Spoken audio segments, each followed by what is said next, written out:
Pronto, agora foi. Agora, além de ouvir, dá para ver. Tá bom, muito obrigado. Tudo bem, gente? Boa tarde. Eu vou tentar não ficar na frente das fotos, vai lá, fica à vontade. A gente vai bater um papo aqui por 45 minutos sobre os impactos da IA na liderança, vamos falar bastante sobre estratégia. E eu queria falar uma coisa para vocês. Nos slides tem alguma... Tá baixo? Tá muito baixo? É muito, né? Para mim tá difícil aqui. Mas eu posso falar mais alto, só se não incomodar o ouvido de vocês. Tá de boa? E prepara o celular porque vão ter uns slides que vão ter mais conteúdo do que eu vou abordar. Então depois vocês podem usar como uma ferramenta de trabalho, tá? Tem uns slides para provocar e mandar para os outros de provocação, para postar dando uma indireta, mas tem uns que servem para o trabalho, tá bom? Eu sou o Ricardo, eu sou especialista em desenvolvimento de mercado, fundamentalmente mercado interno, um olhar para dentro dos negócios do Brasil. Eu faço isso há muitos anos e faço isso numa agenda que reintegra setores, comunicação, indústria e varejo principalmente, tá? Então tudo que a gente vai falar aqui é um pouco em cima dessa experiência que eu tenho. A gente tem um instituto, que é o Instituto de Desenvolvimento de Mercado Interno, onde a gente cuida dessa agenda em várias frentes, tá? E aí eu vou dividir um pouco com vocês da experiência que eu tive dentro desses setores. Eu vou procurar um lugar para eu ficar, que aí eu não atrapalho a tela, tá bom? Vamos lá. Então a gente vai falar um pouco do poder que a estratégia tem frente a esse cenário que a gente está vivendo, onde a execução das tarefas está muito simplificada, mas a implementação das rotinas não. E a gente está ficando cada vez mais disperso, principalmente. Isso nos negócios causa um impacto muito prejudicial. Marketing é minha agenda, mas dá para aplicar para qualquer uma outra área, pensando numa perspectiva de liderança, tá? Então, a primeira coisa que eu gostaria de trocar com vocês é se a IA, por exemplo, só para a gente fazer uma etapa de conceituação, se ela cria algo, porque as pessoas estão falando que criaram as coisas na IA e ela não cria nada, ela produz as coisas. Então, quem cria, na verdade, é quem teve o pensamento criativo daquilo. Recentemente, nas nossas redes sociais, nós fomos impactados aí pelos nenenzinhos, né? Todo mundo com carinha de criança falando as coisas e tal. Quem criou aquilo foi quem teve a ideia. A IA produziu aquela execução criativa. Então é muito importante que a gente separe essas coisas para que a gente não mate a criatividade dentro do nosso trabalho. E aí, a IA ela tem uma função de aceleração, principalmente para um líder e para a parte estratégica, que ela tira o trabalho do zero muito rápido. O que você sofria muito para ver um modelo, para ver um teste, um exemplo, com a IA sai muito rápido do zero. Só que tirar do zero sem interação humana empobrece muito. E aí o líder vai ficando sem função também. Então é muito importante a gente tentar não substituir a execução que a IA nos traz pela interação que a gente tem na troca para uma composição de organização estratégica. Então, só para a gente conceituar um pouco. E aí, o cenário que está acontecendo é esse. A gente tem muita gente falando muita coisa, mas ninguém resolvendo nada. Então, a gente tem muita opinião. Se a gente tiver numa discussão estratégica, de decisão comercial, realmente a gente vai ter um monte de gente opinando, porque viu o que eu vi, e daí a isso entrar num plano estratégico é um abismo gigantesco.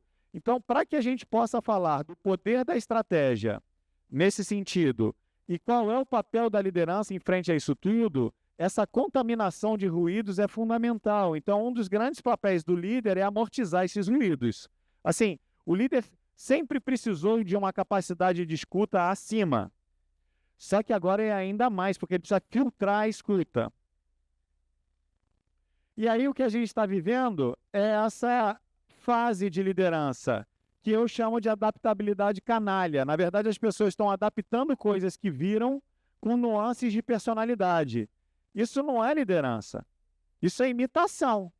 Com um pouco de característica, de carisma, de postura, mas isso não é liderança. Então a gente está ficando cada vez mais parecido com as coisas e copiando as coisas. Eu gosto muito desse teclado porque ele não tem o Ctrl+V. Porque a minha capacidade de copiar não me dá a capacidade de implementar. Então a pessoa copia, acha que está fazendo algo e não acontece absolutamente nada. Ela só copia, vira uma esponja de copiar e vai adaptando de forma canalha. Acho que nas redes sociais isso é muito presente em todos nós. Todo mundo acha que tem alguém que está adaptando de forma canalha algo. E aí, o que eu trago para a gente começar a olhar para a parte de estratégia é isso. A gente tem realmente muitos dados, muitas informações, muitos painéis, muitos dashboards, muitas fontes de consulta. Só que se a gente não tiver um olhar sobre o mercado, a gente não consegue criar nada, não consegue liderar nada. Quando a gente olha a partir das ferramentas, o que está na nuvem ali, a gente tem um retrato do passado, a gente não consegue construir uma perspectiva futura. A gente só vai conseguir ali fazer um excelente trabalho de pesquisa. Mas esse trabalho de pesquisa, ele precisa ser nutrido por uma intenção prévia que veio da sua visão mercadológica.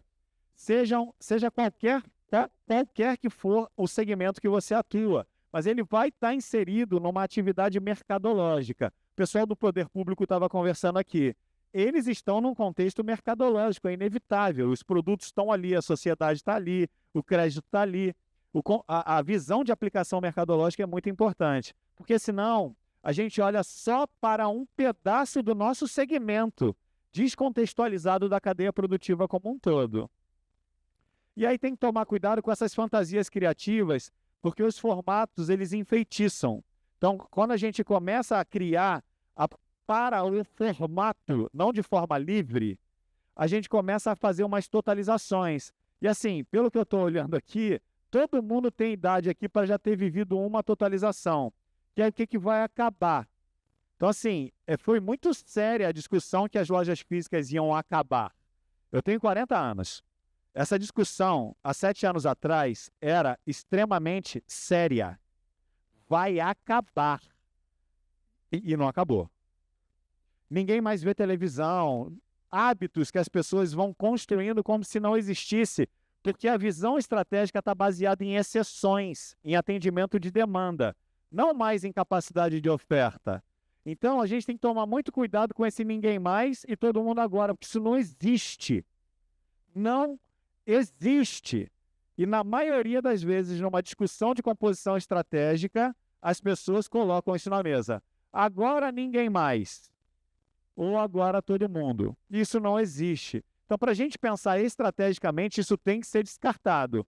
Pode ser que não tenha um share potencial relevante para o seu trabalho, mas ninguém é muita gente. E aí, a gente vai matando os segmentos, entende? E sempre vai ter uma próxima vítima. Então, a gente já matou o marketing por um tempo, não é mais marketing, porque o marketing agora foi implodido e aí virou Storymaker, não sei o quê, e a gente foi dividindo o marketing em fragmentos. A gente agora está causando uma disfunção comercial, porque se a IA faz tudo, o que o vendedor vai fazer? Para mim, a próxima vítima dessas totalizações vai acabar sendo a liderança. E principalmente uma coisa que eu quero dizer para vocês, principalmente os mais jovens, a liderança de meio, que é a mais importante. Porque a liderança de topo, ela é vinculada ao capital. Ela quase não é ameaçada. A de meio, que é a liderança tática, é a mais ameaçada.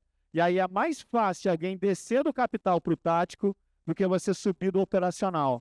Porque a sua visão de exceções não consegue fazer você compor esse planejamento que vai render essa estratégia poderosa que a gente está discutindo aqui. Tem que tomar muito cuidado com o que você está matando. Porque você pode estar se matando no próximo ciclo de totalizações. E aí, o que eu acho interessante é que mesmo nesse ciclo todo, nunca foi proibido pensar a estratégia. Posicionamento, margem e negócio. Mesmo através das ferramentas, nunca ninguém proibiu, não pode mais pensar, a gente não pode mais falar de negócio. A gente criou um idioma novo, tem um idioma de rede social, mas os fundamentos continuam sendo esses. Então, toda vez que vocês estiverem numa esfera estratégica, ou de vocês, ou em equipe, é muito importante o resgate disso, porque senão você vai ficar pensando somente em exceções. Porque o que a gente vê nas nossas redes sociais e mesmo nos painéis de controle das ferramentas de marketing são exceções somadas. Não são padrões estabelecidos. Você está sempre vendo um recorte da realidade, nunca o total. Para você ver o total, você vai ter que vir lá da indústria abastecedora, olhar a commodity, a transformação, uma série de coisas. A gente vai falar disso um pouco mais à frente. Esse conceito técnico é muito importante, porque por causa dos meus 40 anos, eu realmente vivi esse fenômeno que aconteceu com o marketing. O marketing nasceu para articular entre o capital e o administrativo. Ou seja, ele ficou entre a economia e a administração. Ele não é nem uma coisa nem outra. E aí ele aponta para a comunicação. A comunicação é uma ferramenta disso. Então ele nasce colado na economia. O meu guru é um marqueteiro economista. A formação dele é economista e aí ele se especializou em marketing. Eu sou um marqueteiro publicitário. Eu aponto para a comunicação, mas a minha função é marketing. É organizar o que o marketing faz. E a gente já matou o briefing, não tem mais briefing. Não tem mais briefing. Eu quero ver quem consegue fazer um briefing. Me fala aí o que você quer. Nunca é o que você quer. Alguém traz o que está bombando no trend. Certo? Então, isso aqui é muito importante. O marketing se descalibrou. Ele está muito perto da comunicação lá e ele não é comunicação. Ele é uma ferramenta do negócio. Então, se você vai liderar qualquer coisa relacionada à indústria de comunicação e marketing, produto, volta para a economia, vem para perto do mercado. É o único lugar que há espaço para liderar. Todo o resto a ferramenta faz. Então, a gente meio que condenou as agências de publicidade, porque agora a ferramenta faz. O garoto faz. Agora nem o garoto vai fazer, porque é o ChatGPT que vai fazer. E o criativo mesmo é o dono da intenção, é quem pediu. E a capacidade de diálogo se esvaziou. Então, o dono do capital não está encontrando um diretor de marketing. Deixa eu falar uma coisa para vocês. De novo, do alto dos meus 40 anos. O diretor de marketing mesmo, o que é a função dele, que na multinacional chama de CMO, ele nem chegou na indústria nacional. Tem indústria nacional que fatura 300, 500 milhões, que nunca teve a figura de um diretor de marketing. Os diretores de marketing são o futuro da liderança, pela capacidade de articulação. Porque a gente pegou um mercado que se dispersou e se aprofundou em nichos. Não é insustentável. A gente vai precisar reintegrar. É assim que acontecem as fusões e aquisições das empresas SA. A capacidade de integração de um executivo de marketing é muito grande, desde que ele tenha uma visão de negócio. Então, você pode falar assim, para onde a coisa vai? Marketing. Porque a dinâmica da capacidade de articular, traduzir e reintegrar, e aí colocar todo mundo numa mesma página. E aí, o resultado, para que a gente tenha a estratégia, é o planejamento. Então, assim, você faz um planejamento para que haja um posicionamento. Se vocês pararem para pensar na rotina de vocês, vocês vão ver o quanto o trabalho é reativo. Você está sempre tentando responder aos estímulos que a demanda faz, o que é insolúvel, não tem como. O estímulo tem que ser de oferta. E para você estimular a oferta, você precisa de um posicionamento. Depois do posicionamento, eu vou atender a demanda. É outro esforço, mas eu estou posicionado mercadologicamente, em margem, em percepção de marca, em capilaridade, capacidade de distribuição, alcance, seja qual for o trabalho, tá? Prestação de serviço de uma pessoa, o artesão ou a grande indústria, mas você precisa de um posicionamento, porque sem o posicionamento você não é percebido. E sem a percepção você fica reagindo, fazendo dancinha, dancinha, dancinha. Não adianta nada. Adianta para vender, tá? Mas aí a gente está falando só de venda. A gente não está falando de estratégia, de marketing, de posicionamento. E aí isso aqui é fundamental. Tem que entender isso. Através do posicionamento, eu fiz um planejamento estratégico. O resultado dele é um posicionamento. A partir desse posicionamento, eu consigo controlar a percepção que eu espero desse posicionamento. O marketing trabalha para margem de lucro. Não faz sentido ter marketing se você não tem margem de lucro. Não faz o menor sentido. E aí, em linha final, esse capital que começou lá em cima, ele vai se rentabilizar no consumo físico de um ser humano. Eu não consigo entender por que as pessoas estão falando que a gente está na era digital. Eu não consigo entender. Ah, porque o joguinho compra, tu joga em qual telefone? Que está vinculado a qual cartão de crédito? Que é vinculado a qual banco? O consumo é 100% físico. A compra pode ser digital. A forma de comprar, o meio de compra, o meio de pagamento. Agora, o capital só se rentabiliza no consumo físico. Morango do amor. Só que alguém... Não estão ouvindo?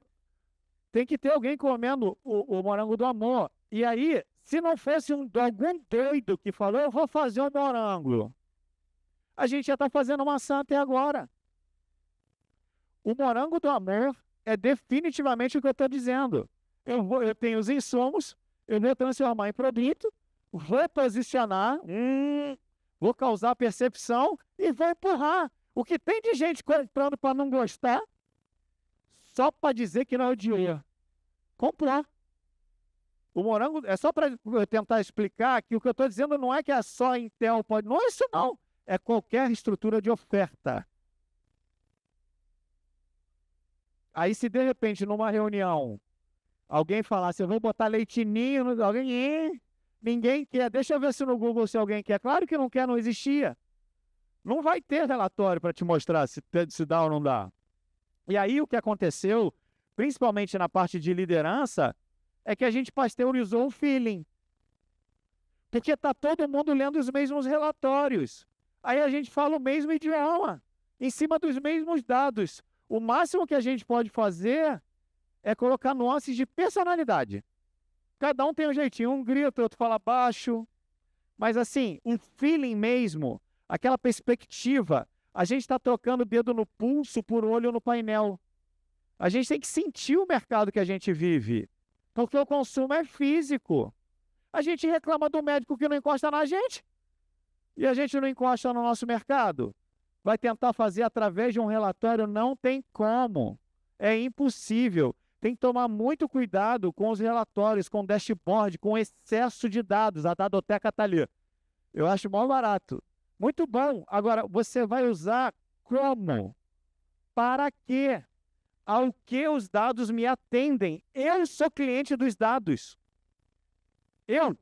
A minha intenção e o meu feeling. Uma característica da liderança é ter feeling. É o cara que sente, é a pessoa que sente. E aí, essa aqui é muito interessante, porque assim, o negócio é a frase, é o que lidera quem, porque não é nem quem lidera quem, nem quem lidera o quê. Porque agora tem o guru de ferramenta, o marketing é de ferramenta. Todo mundo vai, aí tem o guru da ferramenta, que ele entende da ferramenta, ele vai te ensinar a mexer na ferramenta e não tá, beleza. Aí é manual de instrução das ferramentas. E o gestor celebridade, que nem a ferramenta usa, não conhece você e vai te explicar como é que você deveria estar fazendo. Então, quem está liderando o quê? É baseado em quê? Em qual motivação, em qual energia? Tem que tomar muito cuidado com isso. E no meu entendimento, para não se tornar um líder assim, muito menos para não ser liderado por alguém assim. Porque isso causa dano.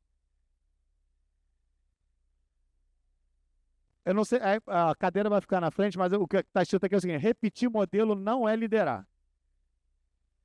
E aí tem um monte de gente repetindo o modelo, e repete o modelo, e pega o modelo e tenta implementar o modelo. Isso não é liderança, isso é implementação. Aí você contrata a Red Day Station, a HubSpot, chama o consultor dele para implementar para você. Mas a sua cultura operacional não pode ser regida por isso, não faz o menor sentido. Isso não integra as pessoas. Aí você tem equipes cada vez mais desintegradas. Pessoas jovens, bacanas, saem para beber igual a minha época, mas no trabalho não consegue. E aí vão culpar o fone, vão culpar a tela. Não é só isso, é falta de liderança integrativa. Porque o líder está regido pela etapa do processo. não pelo funcionamento operacional. Então é muito importante levar isso aqui, repetir modelo, não é liderar. E o modelo vem com um glossário, então ele fala todas as palavras certinhas, é tudo a mesma coisa. Aí isso aqui, o líder não pode ser um amador ferramentado. Hoje o que está acontecendo é isso, o líder é o que mais entende da ferramenta que ele está tocando. Não dá, não pode. Não é sobre tamanho, currículo, não tem nada a ver com isso, é a postura. E a postura de liderança, ela tem muito a ver com a sua capacidade de crer no que você está falando e muitas das vezes ir ao contrário do que está acontecendo. E o principal para mim, que é a capacidade de propor a construção de um ambiente coletivo. Quem propõe é muito raro. E por ceticismo dos dados, a gente está sufocando quem propõe. A pessoa vai parando de propor, vai drenando, daí para de propor.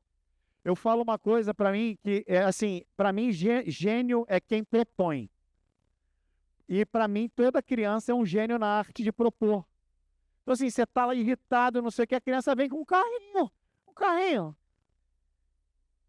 Quer continuar com raiva. Então você tem que ter muita sensibilidade para despasteurizar aquele feeling e colocar a liderança no lugar que ela é. Assim, se a gente for falar, iconicamente falando, Jesus Cristo foi um grande líder, mas não tinha rede social. Não tinha, ele propunha, falava, agregava, e duvidar é participar.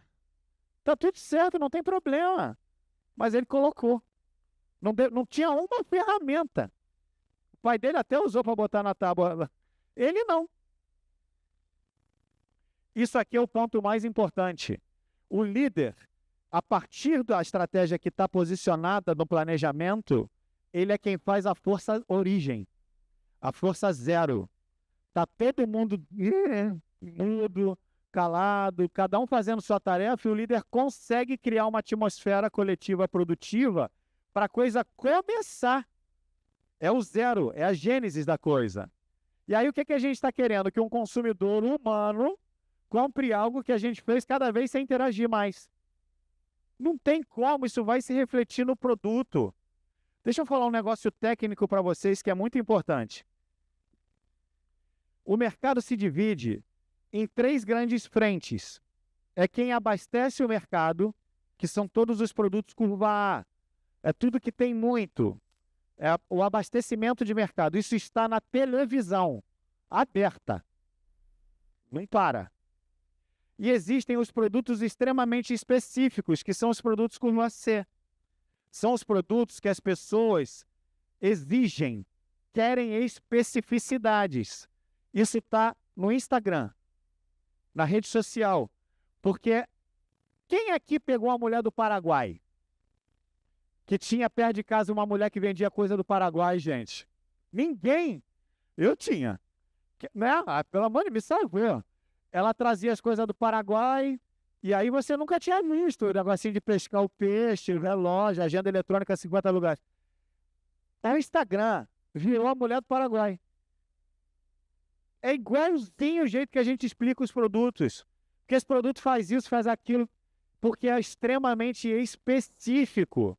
O esforço é muito grande para você conseguir alcançar um resultado efetivo de estratégia. Por que eu estou dizendo isso? Porque abastecedor de mercado igual Coca-Cola, a gente não vai ser. É a Coca-Cola. O Morango do Amor alcança o que ele consegue alcançar. Mas as pessoas vão comer sucrilhos, Doritos. É quem abastece o mercado. MM é outra coisa. O Morango do Amor é o curva C. Ele é muito específico.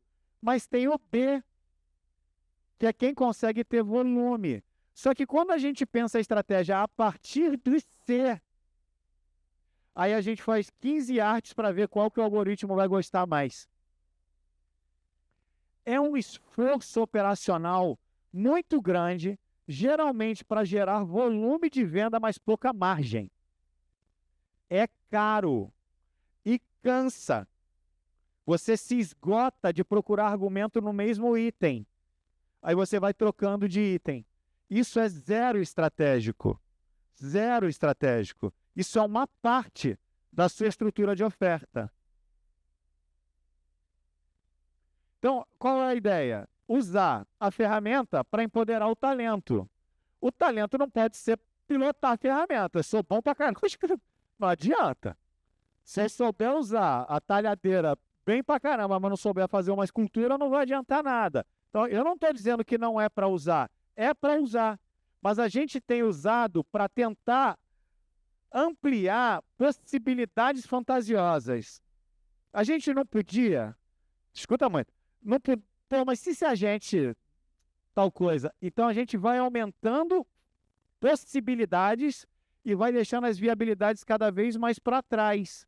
Se a gente usar o recurso da tecnologia para ampliar a nossa capacidade de viabilidade, aí vale muito a pena. Mas a gente não está fazendo isso. É cada maluquice que você escuta. E não tem problema, tem hora da loucura, mas a gente tem que ter um viés orientado à viabilidade. Então a gente tem que conseguir potencializar o feeling, mas não nutrir o feeling a partir da ferramenta. A gente tem que conseguir otimizar o esforço operacional, ou seja, determinadas coisas eu fazia uma força absurda para conseguir. Modelagens, por exemplo, tá?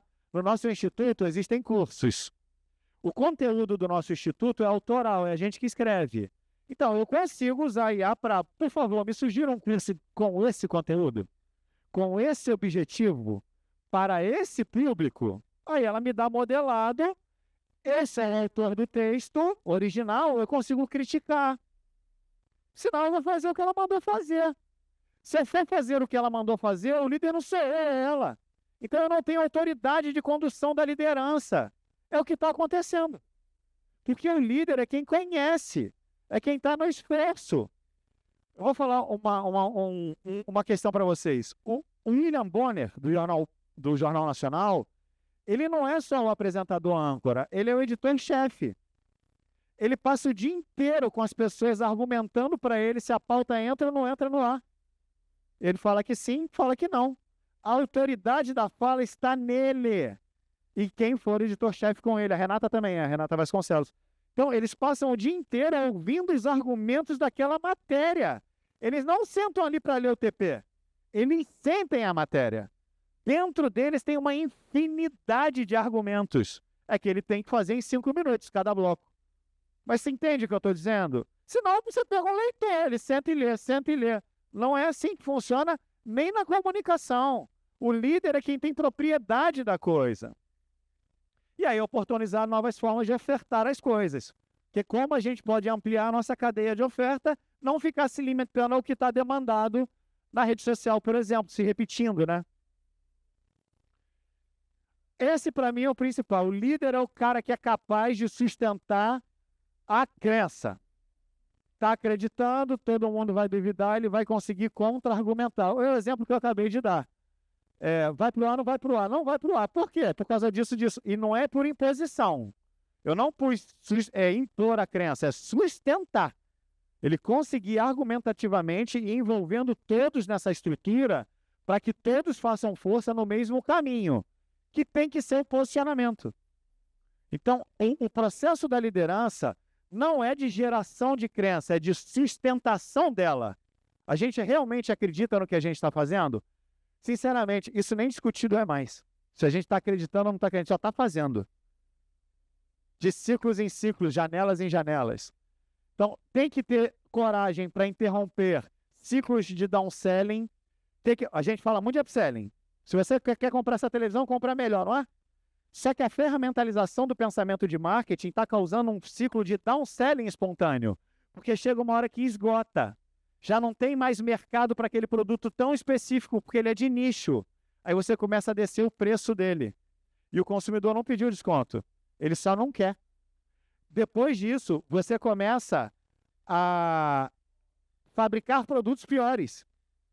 E aí o consumidor fala, eu não quero produtos piores. Eu não te pedi nem mais barato, nem pior. Você não está acertando a oferta. Você está tentando fazer o caber na sua estrutura de demanda. Isso aqui é muito importante, porque esse ciclo de downselling está acontecendo, as pessoas não estão percebendo.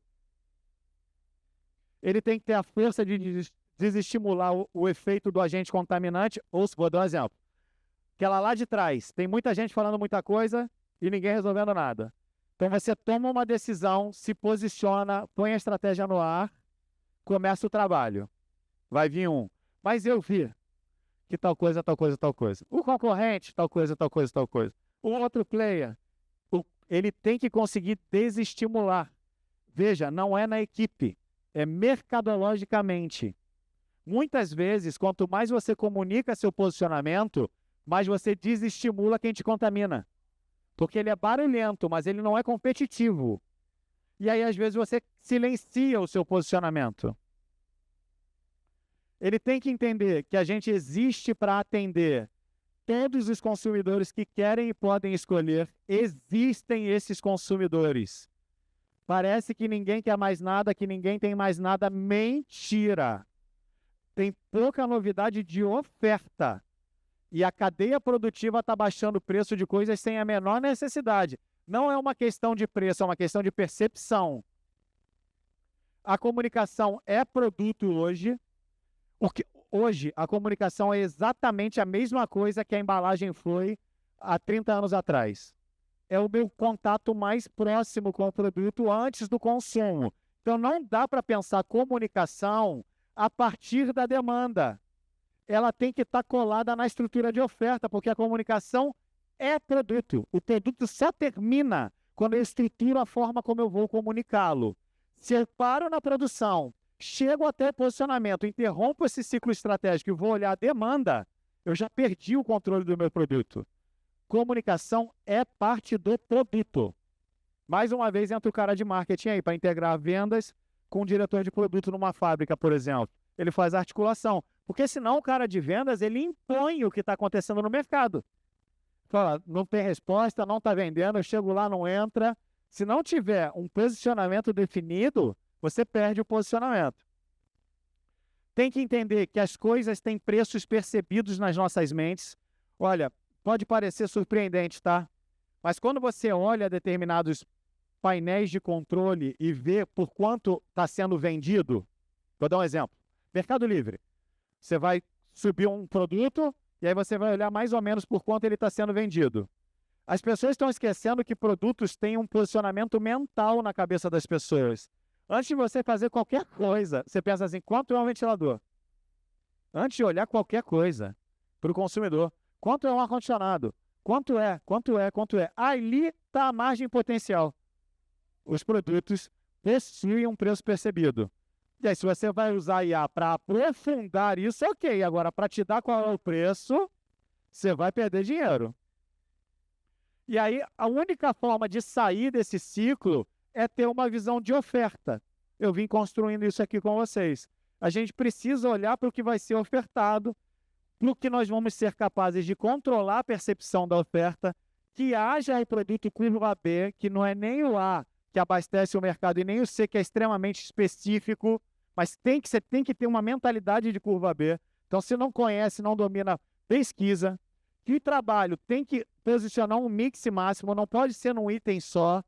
Todo o esforço de marketing e liderança tem que ser para posicionar um mix máximo. Aqui, as pessoas têm suas preferências de palestras, mas o esforço da comunicação é tentar te mostrar que tem o fulano, tem o ciclano, tem o beltrano, né? E sempre, sempre usar o trabalho para colocar o produto em margem potencial máxima. Margem, não é preço. É quanto realmente ele vai deixar de contribuição. Se você começa a pensar assim, aí pode usar a IA que você quiser para nutrir essa força competitiva. Aqui está o segredo da coisa, que é posicionamento do que está entre a massa e o nicho, ou seja, eu não tenho nem na TV aberta, nem na especificidade da rede social. Eu tenho um lugar no meio do caminho, que é uma comunicação de potencial máximo, regionalizada, por vezes no eletrônico, no rádio, numa emissora local, em out of home bem feito. Então tem que entender comunicação entre a massa e o nicho, porque ou a gente fala que tem televisão, não tem televisão, ou a gente fala que está todo mundo na rede social e está esquecendo o meio do caminho. E se você passar na rua com atenção, o Google anuncia na rua.